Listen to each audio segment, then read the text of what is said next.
हजारों सालों से हिंदू धर्म दुनिया के सबसे प्राचीन और महान धर्मों में से एक होकर मानव सभ्यता को मार्ग दिखाता आया है। यह केवल एक धर्म नहीं, बल्कि एक विशाल दर्शन, जीवन पद्धति और आध्यात्मिक साधना की धारा है। लेकिन क्या आप जानते हैं, हिंदू धर्म ग्रंथों में साफ कहा गया है कि ईश्वर एक है और वह रूप और आकार के परे हैं।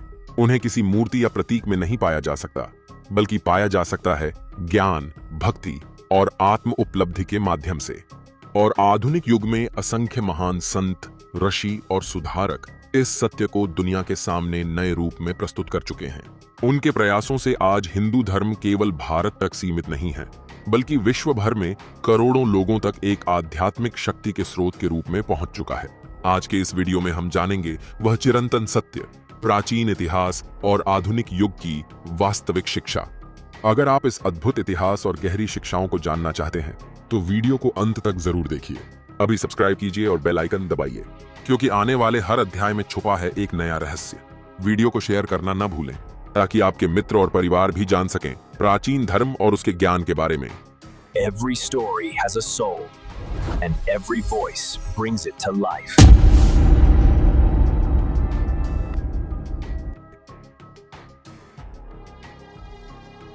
हिंदू धर्म दुनिया का सबसे प्राचीन धर्म है। यह केवल एक धर्म नहीं, बल्कि एक जीवन व्यवस्था, एक सांस्कृतिक परंपरा और एक दार्शनिक धारा है।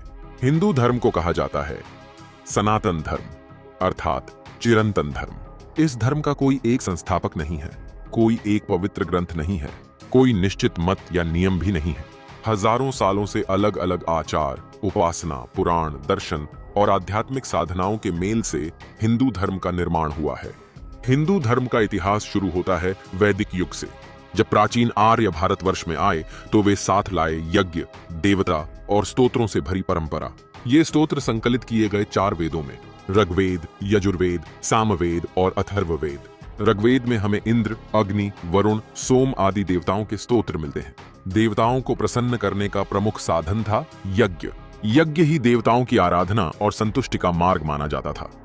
उस समय का समाज सरल था। लोग कृषि और पशुपालन पर निर्भर थे। परिवार, गोत्र और जनपद आधारित समाज व्यवस्था थी। धर्म आचरण निर्भर था। देवताओं की उपासना का मुख्य साधन था अग्निकुंड में आहुति देना। लेकिन वैदिक युग केवल बाहरी आचरण तक सीमित नहीं था। ऋषि, मुनि और साधक अस्तित्व, ब्रह्मांड और आत्मा के रहस्य पर गहराई से चिंतन करने लगे। मैं कौन हूं? यह विश्व क्यों है? जीवन का उद्देश्य क्या है?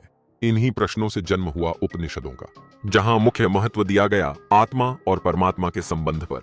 उपनिषदों में कहा गया, अहम ब्रह्मास्मि, मैं ब्रह्म हूं, तत्वमसि, तू वही है। अर्थात आत्मा और ब्रह्म एक और अभिन्न है। यहीं से विकसित हुई हिंदू दर्शन की 6 प्रमुख शाखाएं, सांख्य, योग, न्याय, वैशेषिक, मीमांसा और वेदांत। प्रत्येक दर्शन ने कोशिश की मानव जीवन के मूल प्रश्नों का उत्तर खोजने की। मैं कौन हूं? यह विश्व क्यों है? मोक्ष कैसे प्राप्त हो सकता है? उपनिषदों ने सिखाया, यज्ञ और बाहरी आचरण ही सब कुछ नहीं, सच्चा धर्म है आत्म उपलब्धि। यहीं से हिंदू धर्म ने पहली बार गहन दार्शनिक रूप लिया। हिंदू धर्म का रहस्य समझना हो तो रामायण और महाभारत का उल्लेख करना अनिवार्य है। ये दोनों महाकाव्य केवल साहित्य नहीं हैं, बल्कि जीवन दर्शन, नैतिकता और धर्म के मार्गदर्शक हैं। रामायण में हम देखते हैं भक्ति, कर्तव्य और नैतिकता के मूर्त स्वरूप श्री रामचंद्र। सत्य और धर्म के लिए उन्होंने अपने सुख, यहां तक कि अपने प्रियजनों का त्याग करने में भी संकोच नहीं किया। अयोध्या से वनवास, रावण के विरुद्ध संघर्ष और सीता के प्रति उनकी निष्ठा, सब कुछ सिखाता है कि धर्म रक्षा सर्वोपरि है। रामायण मानव हृदय में स्थापित करती है आदर्श कि जीवन में कर्तव्य, सत्य और न्याय ही सबसे बड़ी शक्ति हैं। दूसरी ओर महाभारत है मानव जीवन की जटिलताओं का दर्पण। यहां हम देखते हैं कुरुक्षेत्र का युद्ध, धर्म और अधर्म का संघर्ष और अर्जुन का मानसिक द्वंद्व। यह कथा हमें दिखाती है कि जीवन केवल श्वेत श्याम नहीं है, बल्कि जटिल संघर्षों से भरा हुआ है। कुरुक्षेत्र के मैदान में जब अर्जुन शस्त्र उठाने में संकोच कर रहे थे, तभी जन्म लेती है एक अमर शिक्षा, भगवद गीता। भगवद गीता है हिंदू धर्म का आध्यात्मिक सार। यहाँ श्री कृष्ण अर्जुन को शिक्षा देते हैं, कर्तव्य पालन ही धर्म है, किंतु फल के प्रति आसक्त होना नहीं। गीता में कहा गया है, भक्ति, ज्ञान और कर्म सभी मार्ग मुक्ति की ओर ले जाते हैं, यदि उन्हें सच्चे मन से अपनाया जाए। यहाँ धर्म का अर्थ कोई संकीर्ण आचार नहीं है।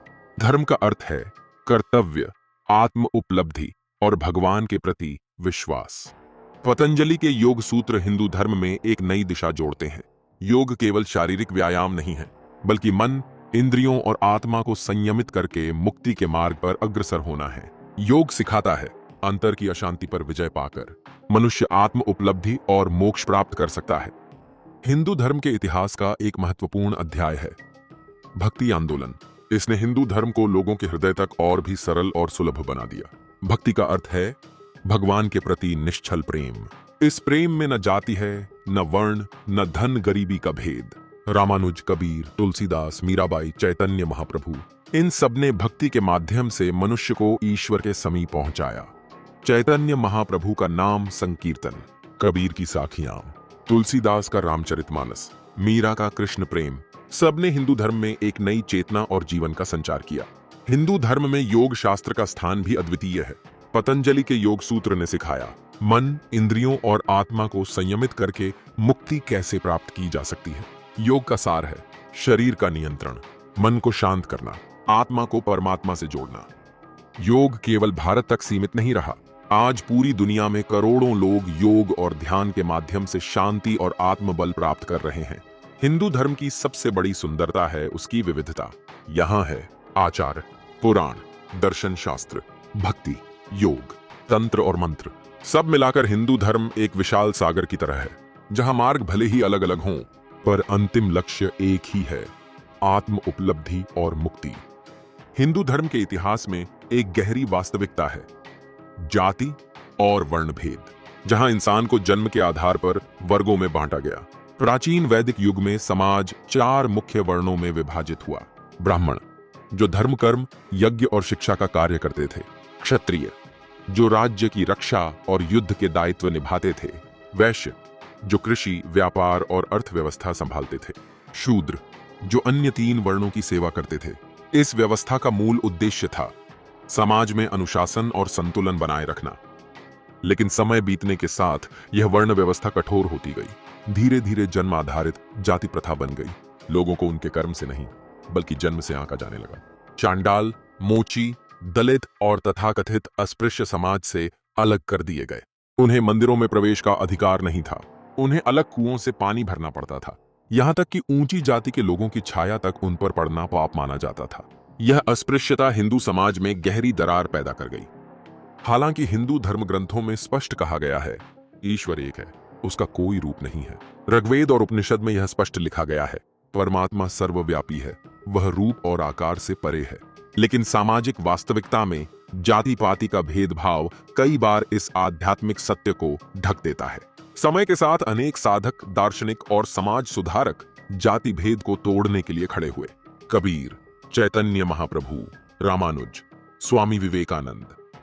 हिंदू धर्म ग्रंथों में ईश्वर के बारे में अनेक दार्शनिक विचार मिलते हैं, लेकिन मूल शिक्षा एक ही है, ईश्वर एक है, वह सर्वत्र विद्यमान है और उसका कोई रूप या मूर्ति नहीं है।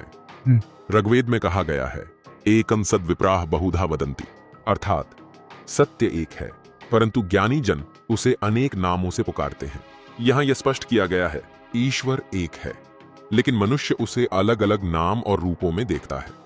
उपनिषदों में ईश्वर को कहा गया है नेति नेति, अर्थात वह रूप में पकड़ा नहीं जा सकता, शब्दों में व्यक्त नहीं किया जा सकता, वह सर्वव्यापी है, वह असीम है। छांदोग्य उपनिषद में कहा गया है तत्वमसि, तू वही है, अर्थात आत्मा और परमात्मा एक और अभिन्न है। भगवद गीता में श्री कृष्ण कहते हैं मैं सबका स्रोत हूं, सब कुछ मुझ में ही विद्यमान है। जो भक्त मुझे जिस भाव से पुकारता है मैं उसे उसी भाव से स्वीकार करता हूं। यहां ईश्वर को देखा गया है सर्वजन की शक्ति के रूप में। हालांकि हिंदू धर्म की मूल शिक्षा है ईश्वर निराकार है, फिर भी बाद के समय में मूर्ति पूजा प्रचलित हुई, क्योंकि साधारण लोग अदृश्य शक्ति को अनुभव नहीं कर पाते थे। इसलिए ईश्वर के प्रतीक रूप में मूर्तियां बनाई गईं। लेकिन हिंदू दर्शन हमेशा याद दिलाता है मूर्ति केवल प्रतीक है, ईश्वर उससे परे है। हिंदू धर्म ग्रंथों की शिक्षा यही है ईश्वर एक है, वह सर्वत्र है, वह रूप और मूर्ति से परे है, उसे भक्ति, ज्ञान और आत्मानुभूति से पाया जा सकता है। आधुनिक युग में हिंदू धर्म ने एक नए रूप में विश्व के सामने आत्म प्रकाश किया, जहां प्राचीन आचार और दर्शन नए दृष्टिकोण और सुधार से जुड़े। 19वीं सदी में भारत के समाज में जातिवाद, अस्पृश्यता और अंधविश्वास के विरुद्ध आंदोलन शुरू हुआ। राजा राम मोहन राय, ईश्वर चंद्र विद्यासागर, महात्मा गांधी, इन सभी ने समाज को सिखाया कि इंसान को इंसान से अलग करने वाली दीवारें टूटनी चाहिए। महात्मा गांधी ने दलितों को हरिजन अर्थात भगवान के बच्चे कहा। वह बार बार कहते थे, ईश्वर सबका है, इसलिए कोई भी इंसान नीचा नहीं हो सकता। स्वामी विवेकानंद ने पश्चिम में हिंदू धर्म को नए रूप में परिचित कराया। उन्होंने घोषणा की थी, सभी धर्म सत्य की ओर ले जाते हैं। श्री रामकृष्ण परमहंस, श्री अरविंद, रमण महर्षि, इन सभी ने अध्यात्म के माध्यम से हिंदू धर्म की सार्वभौमिकता को विश्व के सामने प्रस्तुत किया। योग, ध्यान और भक्ति के माध्यम से हिंदू धर्म एक वैश्विक आध्यात्मिक आंदोलन में परिवर्तित हो गया। आज हिंदू धर्म केवल भारत तक सीमित नहीं है। विश्व भर में योग, ध्यान और अध्यात्म की साधना करोड़ों लोगों को प्रभावित कर रही है।